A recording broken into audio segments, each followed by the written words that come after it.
and welcome to our session, which is about how to monitor applications built on top of Adobe I Runtime. And welcome to the Adobe Developer Seminar.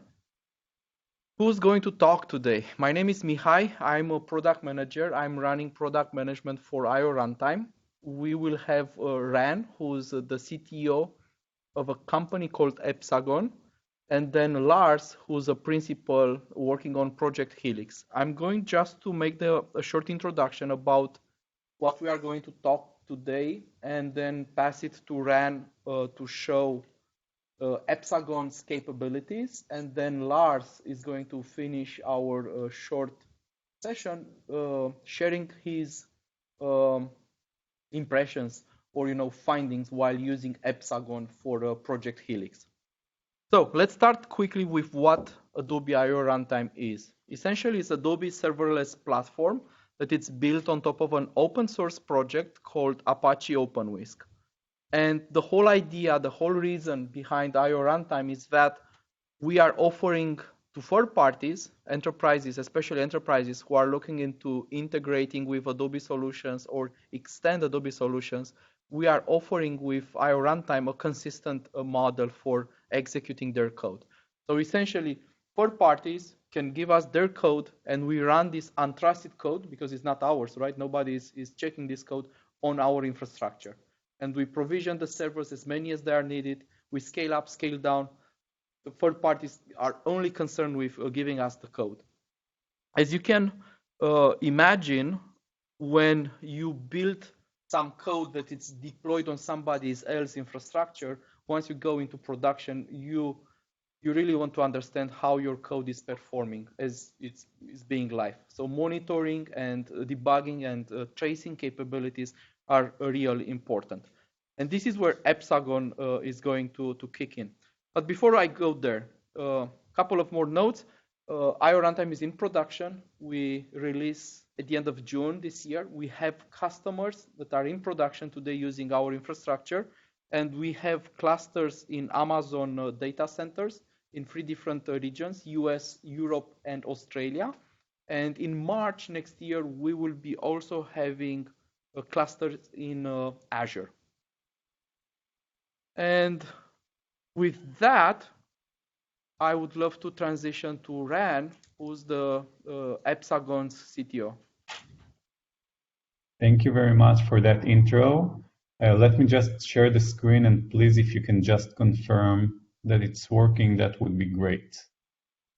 So can you see the screen? Yes. Perfect. So thank you very much for the kind intro. As you mentioned, I'm Ran, the co-founder and CTO at Epsagon. At Epsagon, we're trying to look at the monitoring or the application level monitoring a bit differently using tracing or distributed tracing. And we really adapt ourselves to all the new kind of technologies, varying from microservices to function as a service to cloud native environments. And that's exactly where you mentioned perfection. I think that takes the monitoring or the tracing solution to the cutting edge of it. Now, let me talk a bit about the challenges of today engineering and ops teams, especially when moving to function as a service or, OpenWhisk as an example, but leveraging cloud services like managed databases, managed queues, third-party APIs like, I know that you're using UPS and GitHub and other resources out there. So the first thing and most notable one is troubleshooting. It's getting harder. The environment is ephemeral, everything becoming highly distributed. So one problem at a specific location doesn't necessarily mean that the problem was originated in that specific location. It can, get originated from a different service or a different resource. And then you need to do a root cause analysis, but it's becoming very difficult. The second one is monitoring or performance monitoring. So for, being on top of not just how much CPU am I consuming or how much memory am I consuming, but is my application working properly? Is it meeting the SLAs that I'm working on? Or even just, visualizing what's going on with my application or all the resources that are interacting to one another. And the third one, I think it's also very notable on big engineering teams that it's getting harder and harder to add more and more services because it's already getting very complex with lots of functions or lots of actions and lots of third-party APIs and resources. And it's really hard to keep track of what's going on. And when you're adding another service, how will it communicate to the rest of the services and whether you're doing it right or not? So also development velocity is something crucial that it's becoming more and more day-to-day issue. To that, exactly distributed tracing exists. Tracing in general tells the story of how events are propagated through the system or a workflow in the system.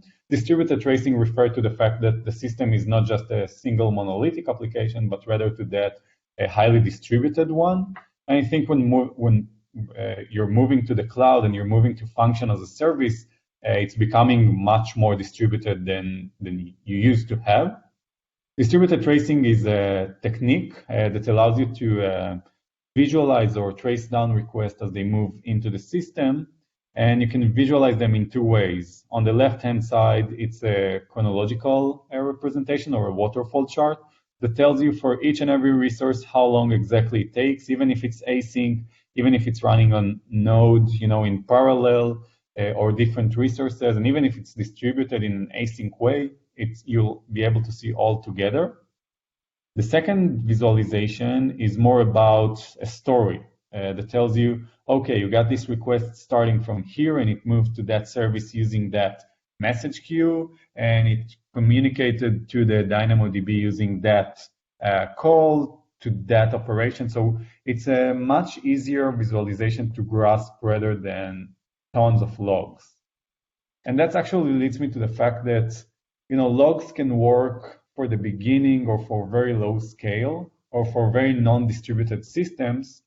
But when you're moving to a modern kind of application, just dumping so many logs, it's helpful if you know exactly where your log is and if it's very, very specific. But engineering tend to put a lot of logs in an unstructured way, and it's really hard to keep track of all the logs and correlate between them, between different services, between different resources.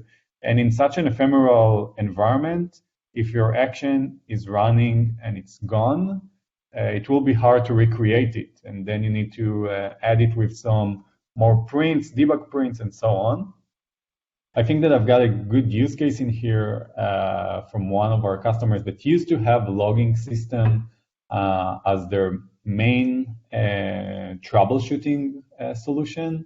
And they managed to reduce, more than 70% of their troubleshooting time, like cutting it drastically, just by looking at a trace rather than a list of logs or, tons of logs that are being generated. To that, I would love also to add that, when you're talking about tracing, it's not just tracing. There is the all observability umbrella, or the three pillars of observability that compose with metrics, loggings, and tracing.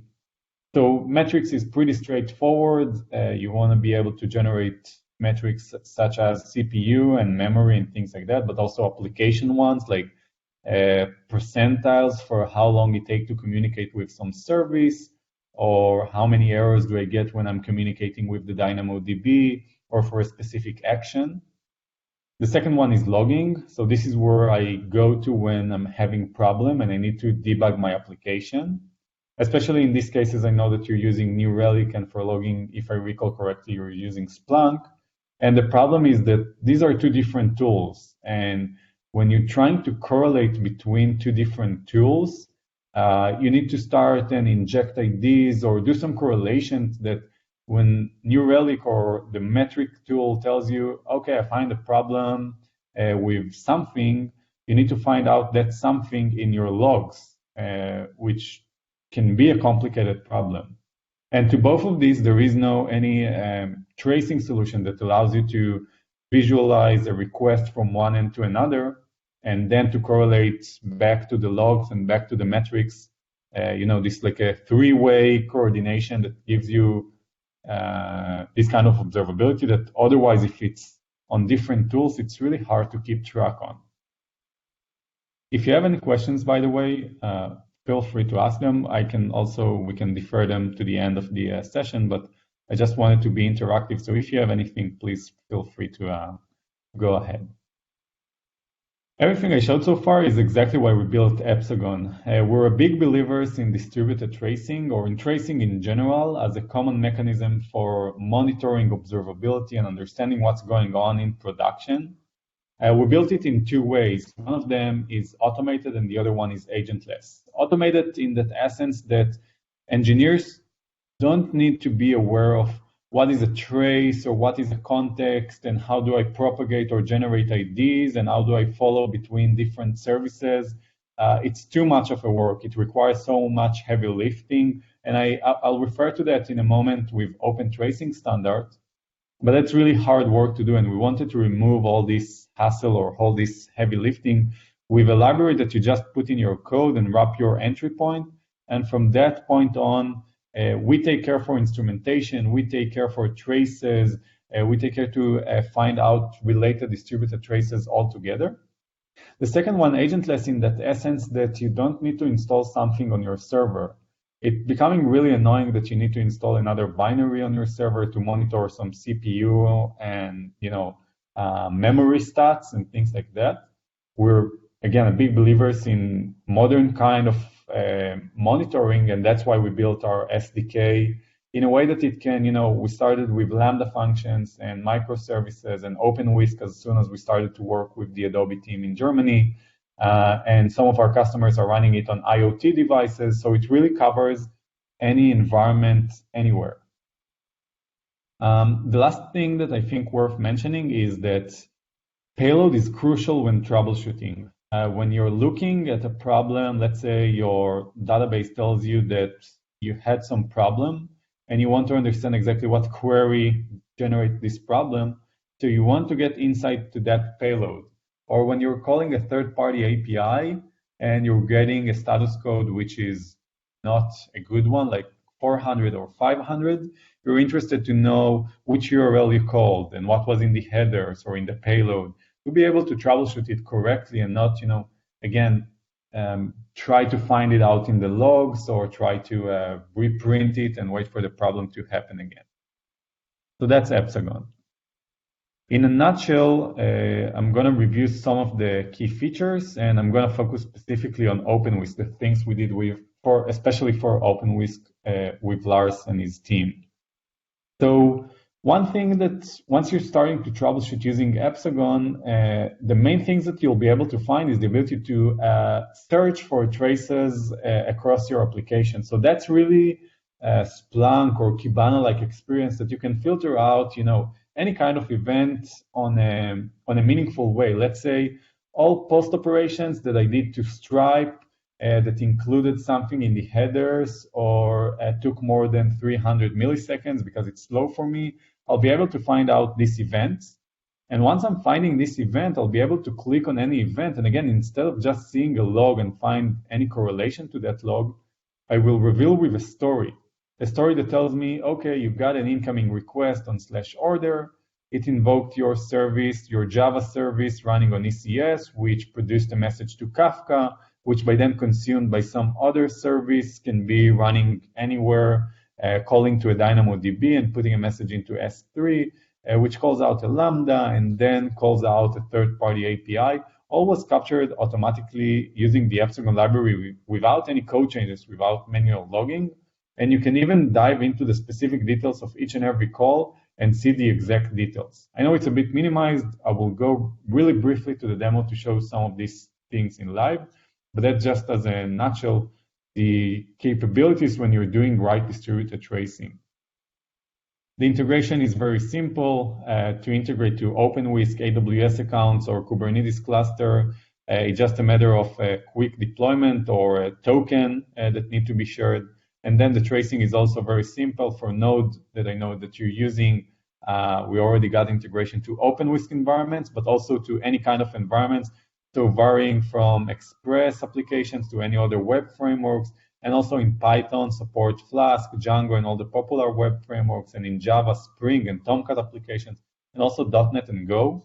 So we really cover a wide spectrum of modern software application that are built with.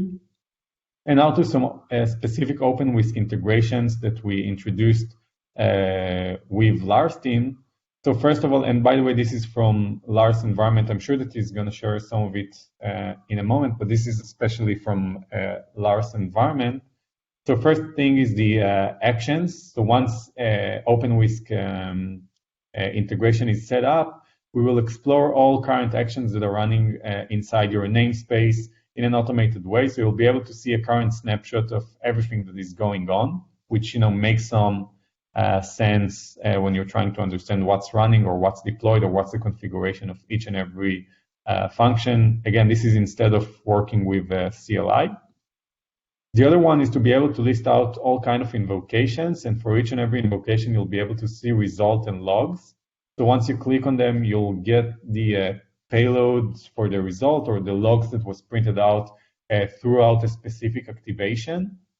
And again, this is super helpful because you don't need to find out where you put the log in, I don't know, some Elastic-like service, there are lots of them, or a Splunk service or any other service out there. You just, in a matter of a click, you get this kind of information all the way to you. And then you can also jump to a specific activation, but on a trace-wise. And again, this is from the Helix project that you can see an action is being invoked and it's calling some content on GitHub. And you can see, for example, the params, especially on that specific action. So you can visualize from end to end both metrics, configurations, logs, payloads, results, and traces, all in the same platform, which has a bit of a different concept than just monitoring metrics or just looking at logs and try to correlate between them. I just want to give some more hint ups about the current status of Epsagon. Itzan will be able to share more if you would like to. Is also available at the call, but we are working with enterprises, and you saw that we're holding some data which might be sensitive, obviously, but we do put a lot of focus on our certifications and our standards in terms of security and data handling. So we're SOC 2 Type 2 certified, ISO certified, HIPAA compliant, and GDPR compliant, and we're also working very closely with AWS. We're an advanced technology partners, and we got 3 competencies. We also sold through the marketplace, which can help and ease up processes. And just, before I'm done, a few of our customers, some in the US, some in the UK, things that worth sharing to show that you're not alone here. And I think, as a personal note, I'm not sure if we have enough time to jump into the demo, but as a personal note, I think we had a pleasure introducing the first tracing and monitoring solution for OpenWhisk. We're big believers in all these technologies that are really leaping and cutting edge. One example is Lambda functions, but also OpenWhisk and Kubernetes and AppSync and all these kind of things we're really fascinated with. And especially when working with a good team as a counterparts, and I think Lars' team is a great example of that. We're really eager to have this kind of special integrations for you. Before we met Lars, we haven't had any offering OpenWhisk, but now it's getting bigger and bigger, and the offering is very tailored around the needs of that team for specifically OpenWhisk. I would love just to touch one last point before I'm going on. So tracing, again, I want you to get out with this call and understand that tracing is a crucial part of understanding what's going on in the application in either production or development.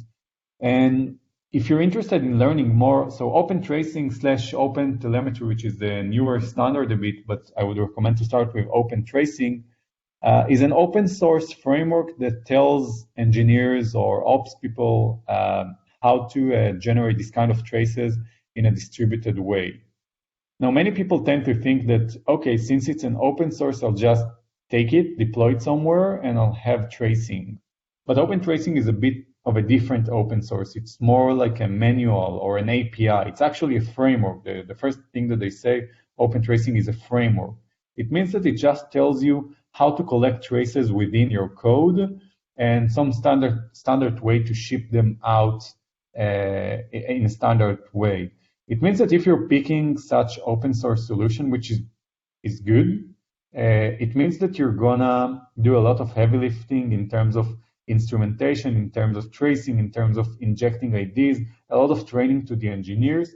And then we're just talking about the trace collection. What about the ingestion, like where you send it, and the UI, and the ability to send alerts and visualize things? All these things are not included. So I think that, again, as I mentioned, Epsagon brings out all of these good things together in an automated way, making engineering team simplified and focused on what they're doing best and what they need to do for the company. I think that's it. I would love to thank you all for listening.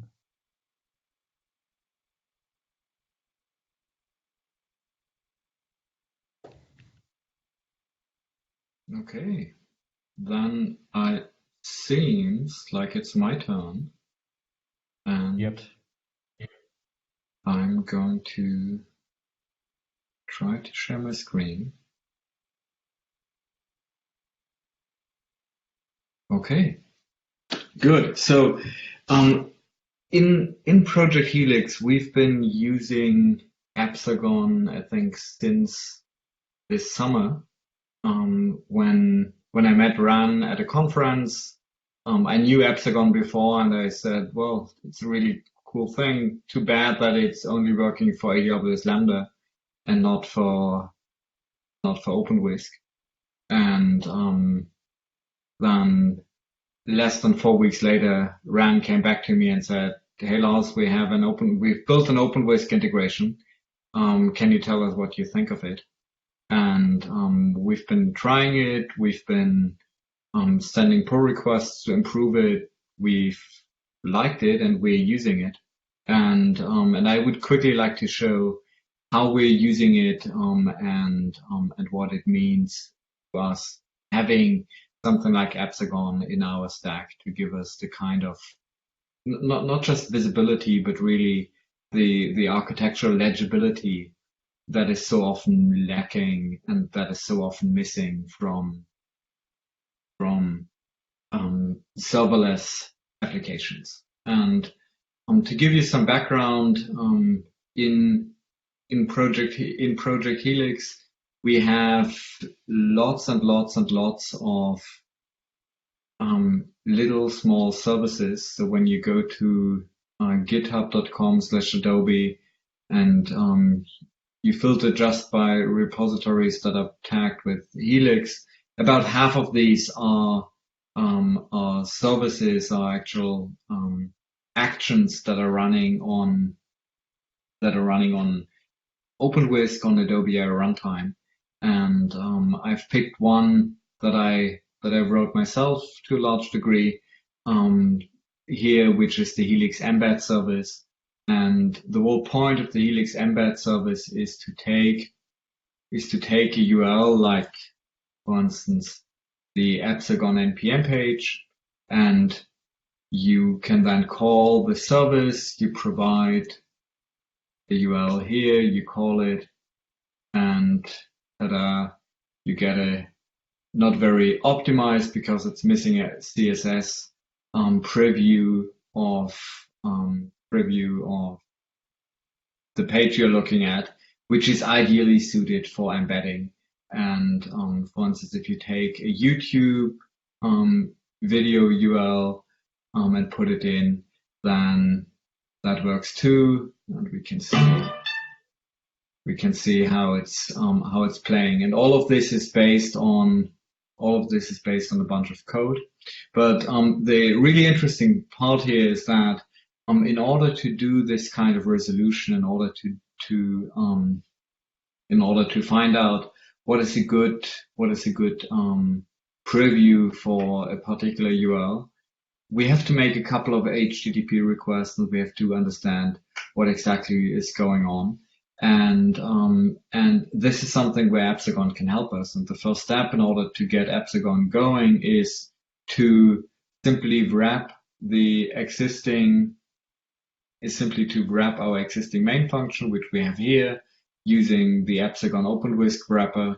We're saying, hey, use the Epsagon token parameter, which we set on the package level, to make sure that access to Epsagon is authenticated.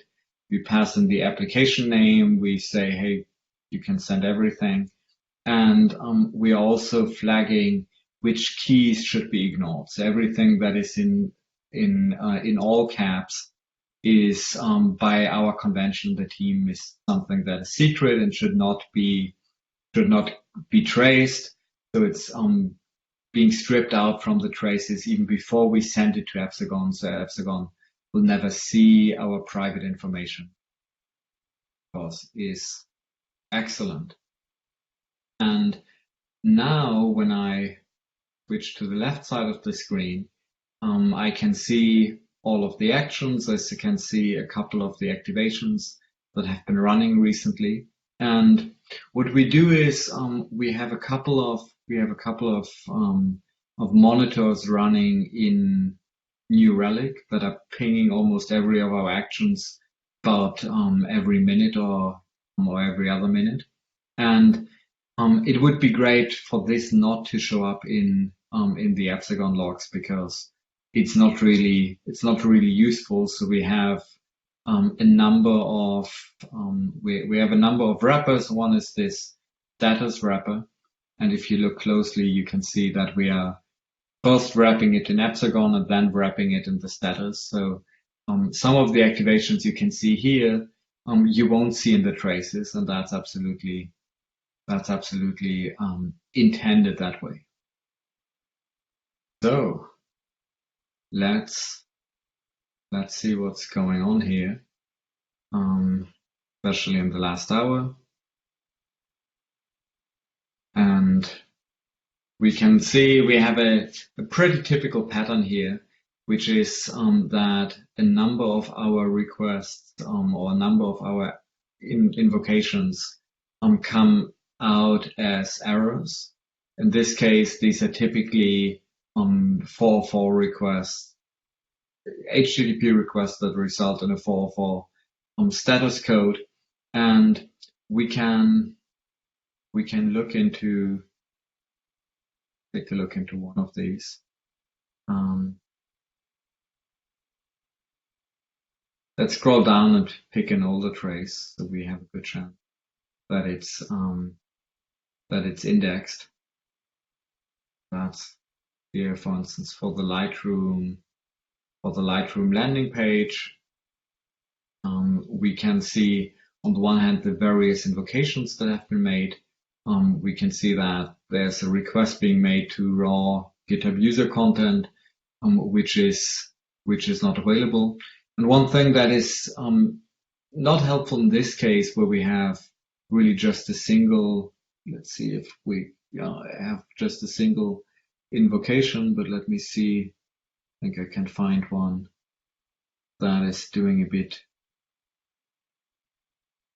That's also simple.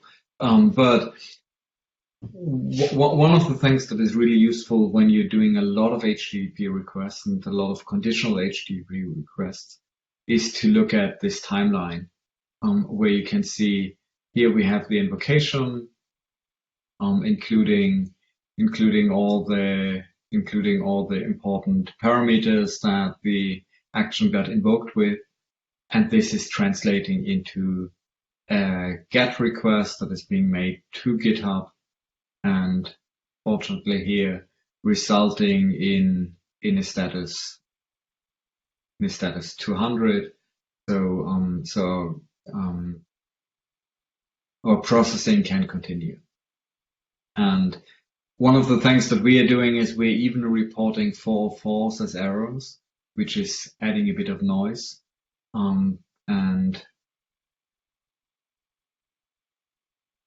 we filter down to only see errors. You can see that almost every error we are getting at the moment is 404. So, and that's actually a configuration. We should probably change that. Really see only things that are not working as expected. And while we're at it, we can even add another filter here. Duration, big things that are running slowly. Fortunately, we don't have too many things that are running too slowly. So I would say everything that's running longer than 500 milliseconds is problematic and is something that we should look into. We don't have that here, which is fantastic.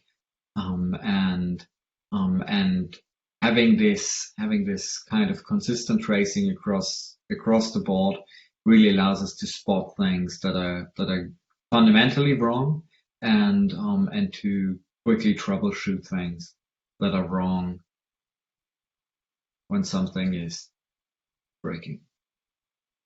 One thing that you might have seen in Ran's screenshot is this service map, which is a really interesting way of visualizing the observed architecture. So you can see we have an action here, which is the Helix, which is the static action, which is making requests to GitHub user content, of course, and is also sending logs to CoralLogix. And interesting action. And we have a couple of actions that are sending logs there. So the interesting thing here is that logs are done in addition to the tracing that we do with Epsagon. The logs are things where, as the developer, I thought, hell, it would be interesting to know when this is going on. This is typically happening in error cases, on cases where I'm not really sure about how the code is going to behave in production. So these are essentially for expected oddities, and Epsagon itself, Epsagon is really tracing every single HTTP request, right? Whether it's going to YouTube or whether it's going to GitHub or to example.com or to npm or to CoralLogix. So this is helping me to find out the things that are going wrong that I didn't expect to go wrong, right? Which is especially useful in most of the unintended bugs. And I don't know about you, most of the bugs that I create are unintended. So I find this quite useful. Finally, one thing that I would like to point out that was really making a big difference for me working with Epsagon is not just that the Node.js library is open source and that it's really one of the few, and I think it's the only product in that category that supports OpenWhisk and with that Adobe I Runtime, but also that this is really run like a proper open source project. So when you go to the GitHub repository, you will find a number of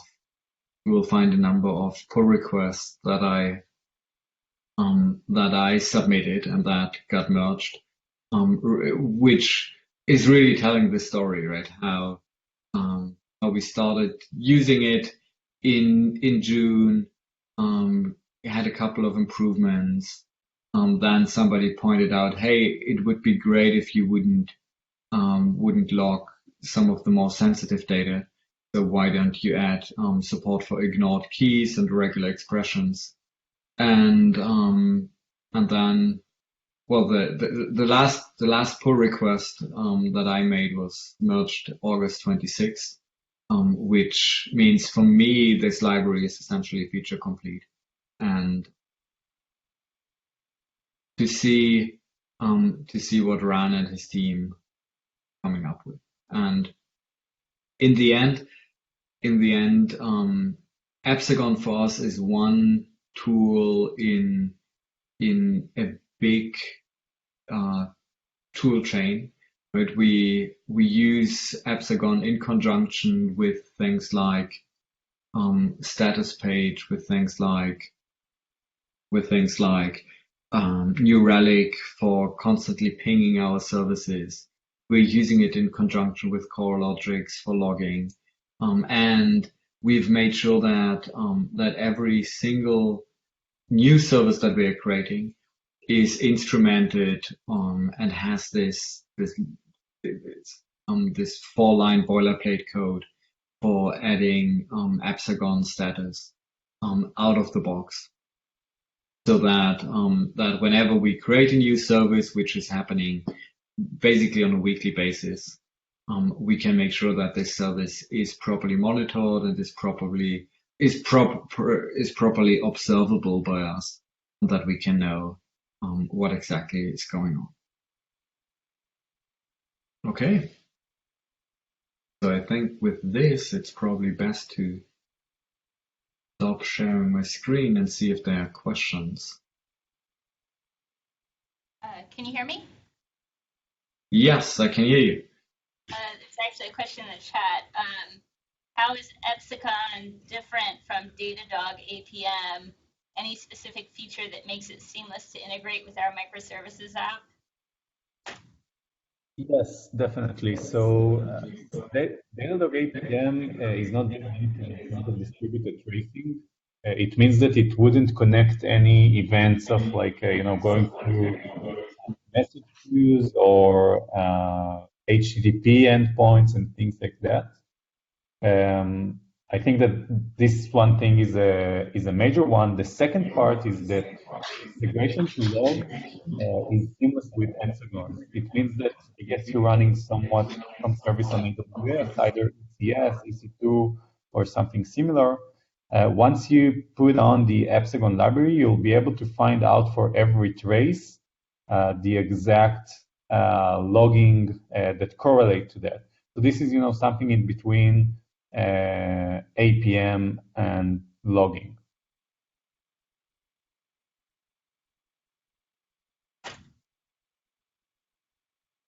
Does that cover the question? I think so. I think so too. We'll see if he replies to another question. Yeah. Also, I don't, as Lars mentioned, and last time I checked, if you're talking specifically for OpenWhisk environment, I don't think that anyone else currently support it, neither Datadog. But I'm not sure if your environment that you refer to is specifically OpenWhisk or some other framework. Since you said microservices, I'm sort of thinking it's not OpenWhisk. We kind of use. It could be. Maybe. Yeah, we don't know. It's true. It's a little bit vague. Yeah.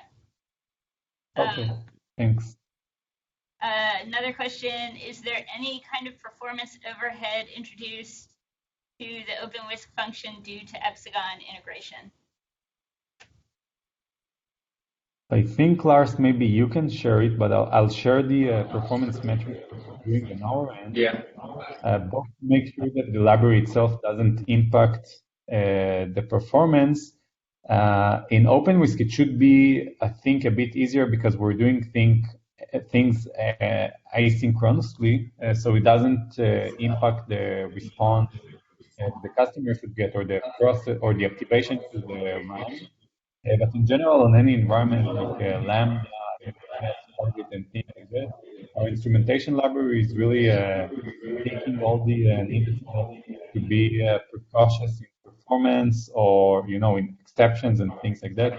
We never compromise like the environment. We prefer to lose a trace and not to impact in any way whatsoever the environment. But I think maybe Lars can refer specifically to the environment of OpenWhisk. But as I recall correctly, it should be even async, so it doesn't even affect the duration. So send out asynchronous. Well, yeah, this traces are sent out asynchronously, and we haven't been able to observe any impact, especially considering that with any serverless environment, you have a bit of overhead when making invocations anyway, and Yeah. Whatever overhead Epsagon is adding there is negligible compared to the overhead the platform itself is adding. The one thing that one issue that we had in the beginning was that for some of our actions, just too many traces were collected, or the data that was used in the traces could grow to be too big. I think Epsagon had a limit of how big a trace could get. But that again was fixed in the library quite quickly to make sure that when you have too much data that is being collected as part of a single invocation, then only the metadata will be sent. You're not overloading Epsagon, which is again another thing that might prevent you from slowing down your own action invocation. Yes.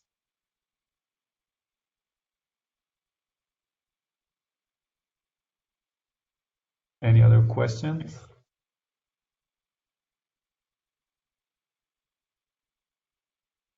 I think that's it. Lars, if they have follow-up questions, they can email you. Yes, but I have to warn you, I won't even look at your emails before January 5th. So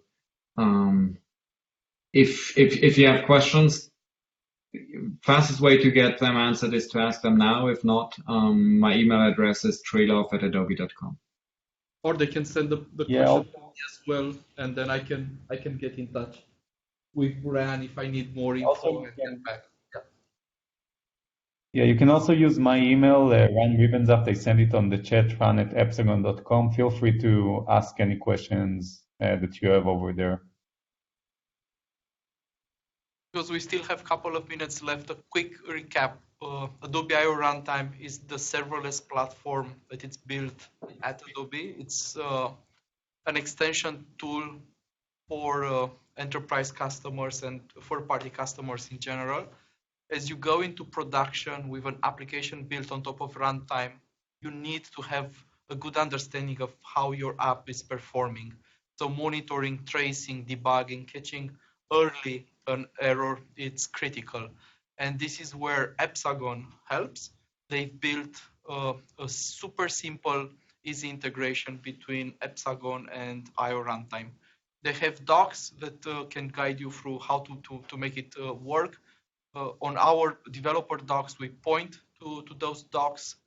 And I believe they also have a free tier, so you can get started with, use it and figure out if it's the right tool for you or not. That's true.